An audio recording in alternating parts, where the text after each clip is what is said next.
ఈ రోజే డౌన్లోడ్ చేయండి. మీ ఫేవరెట్ షోస్ చూడండి. నువ్వు తొందరపడద్దు, చాలా ఇబ్బందులు వస్తాయి బావా. ఏం జరిగినా పర్వాలేదు, నేను లెక్క చేయను. ఇంకా ఎక్కువ రోజులు ఆ నిజాన్ని మోయడం దాచడం నా వల్ల కాదు. బావా బావా ఆగు, బావా బావా ఆగు, బావా ఆగు, బావా బావా నా మాట విను, బావా బావా బావా ఆగు, బావా నా మాట విను బావా. రే, ఎక్కడికి అంత దూకుడుగా బయలుదేరావు? మాయ దగ్గరకమ్మా. ఎందుకు బావా? మాయకి జరిగిందంతా చెప్పేయడానికి.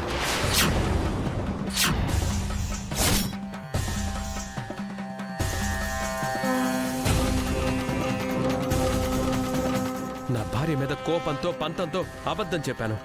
ఇప్పుడు నిజం చెప్తున్నానని అన్ని నిజాలు బట్టబయలు చేస్తాను. రే శ్రీకర్, ఆగరా. ముందు మీరిద్దరూ ఏం నిర్ణయించుకున్నారో చెప్పండి. మీరు అడ్డమైన కండిషన్లు పెట్టి దగ్గరైపోండి అంటే ఎలా కుదురుతుంది? వీడెళ్ళి అవనిని ఒప్పిస్తాడని పంపించావు. ఇప్పుడు ఏమైందన్నా? అందుకే అమ్మ మాట నువ్వు వినాలి. మాయ దగ్గరికి బయలుదేరడం వలన ఏంటి ఉపయోగం? ఇక్కడ అవని నీ మాట వినకుండా మొండిగా ఉంది కదా. రై, చేతిదాకా అందిందాన్ని నోటిదాకా చేరకుండా చేసుకోవడం అంటే ఇదే. మన జీవితాల్లో అద్భుతాలు జరుగుతాయని మనం అనుకోలేదు. అదృష్టం కొద్దీ జరుగుతుంటే నువ్వేమో కాలదనుకుంటున్నావు. అదృష్టాలు కాదే బాబు, అరిష్టాలని అంటుంటే మీరు వినడం లేదు.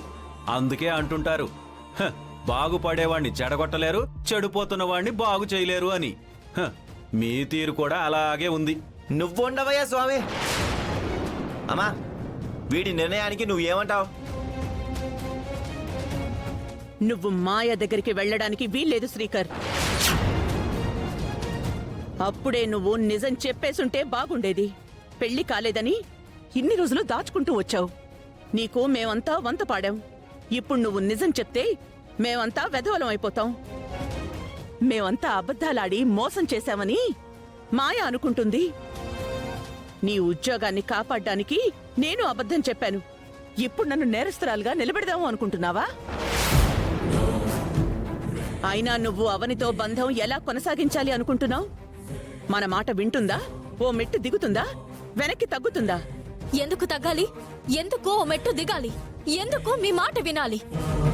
మీరు అడుగుతున్న దాంట్లో న్యాయం ఉందా? తప్పంతా నాదే అన్నట్టు చిత్రీకరించకండి. ఇది దీని వరస. దీనితో వేగటం నీకు అవసరమా? మాయతో నీ పెళ్లి జరగటం అన్ని విధాలా మంచిది. మనకి పూర్వపు స్థితి వస్తుంది. నా మాట కాదనవని మాటిచ్చేశాను. ఇప్పుడు నువ్వు నా మాట కాదన్నావంటే నా మీద ఒట్టే.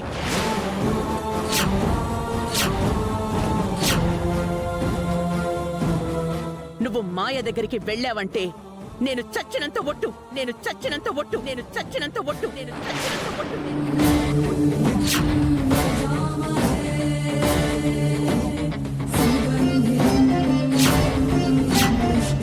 ఇప్పటికీ మీరిద్దరూ నిర్ణయానికి రాకపోవడం వల్లనే ఇటువంటి గొడవలు జరుగుతున్నాయమ్మా. నాకు ఈ పెళ్లి ఇష్టం లేదు. అలా అని అవనని ఇంటికి తీసుకురాలేకపోతున్నాను. కరవమంటే కప్ప కోపం, విడవమంటే పావు కోపం అన్నట్టుంది నా పరిస్థితి. తల్లికి భార్యకి మధ్య నేను నలిగిపోతున్నాను.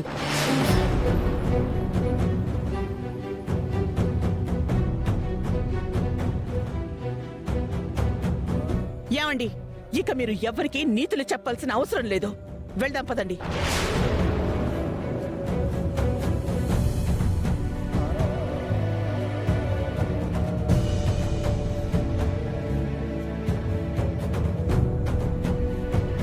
పదక్క.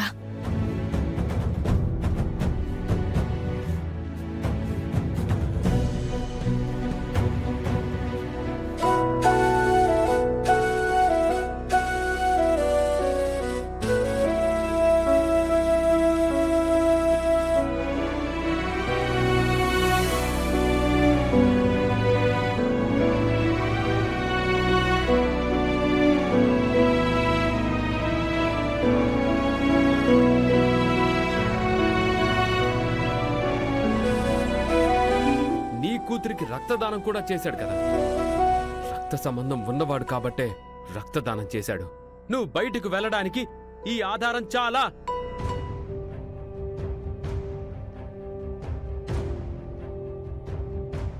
అవని గురించి నీకు తెలీదా? ఎందుకు ఇలా ఫూలిష్ పని చేసావు?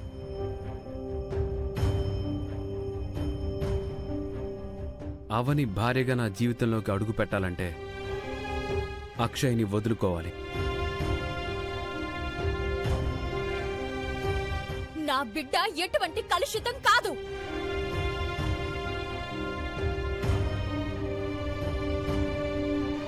నా భర్త పట్ల నాకు పవిత్రమైన ప్రేమ ఉంది.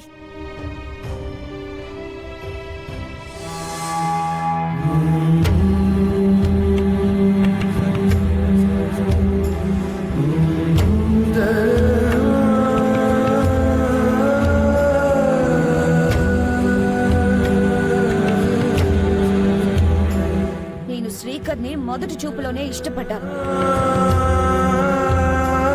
శ్రీకర్కి పెళ్లి కాలేదు కాబట్టే ఆ కుటుంబం గురించి అంతా తెలుసుకున్నాను. ఆ తర్వాతే తనని పెళ్లి చేసుకున్నావని నిర్ణయించుకున్నాను.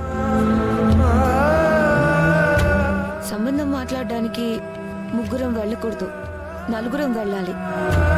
మీ ముగ్గురమే ఉన్నాం, నాలుగో మనిషిగా నువ్వు రావాలి.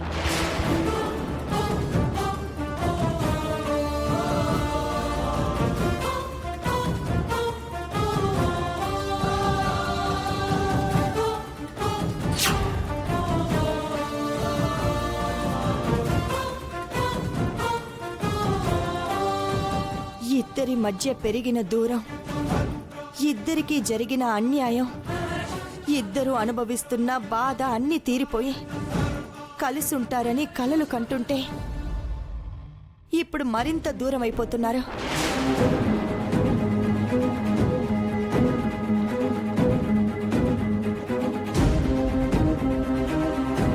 జంట అంటే అవని శ్రీకర్లా ఉండాలని ఎందరికో ఆదర్శంగా ఉండేవారు. అన్యోన్యమైన జంట మీద నరదిష్టి, నిహారిక చెడు దిష్టి పడింది. హ, ఏ విధంగా పరిష్కారం దొరుకుతుందో అర్థం కావడం లేదు.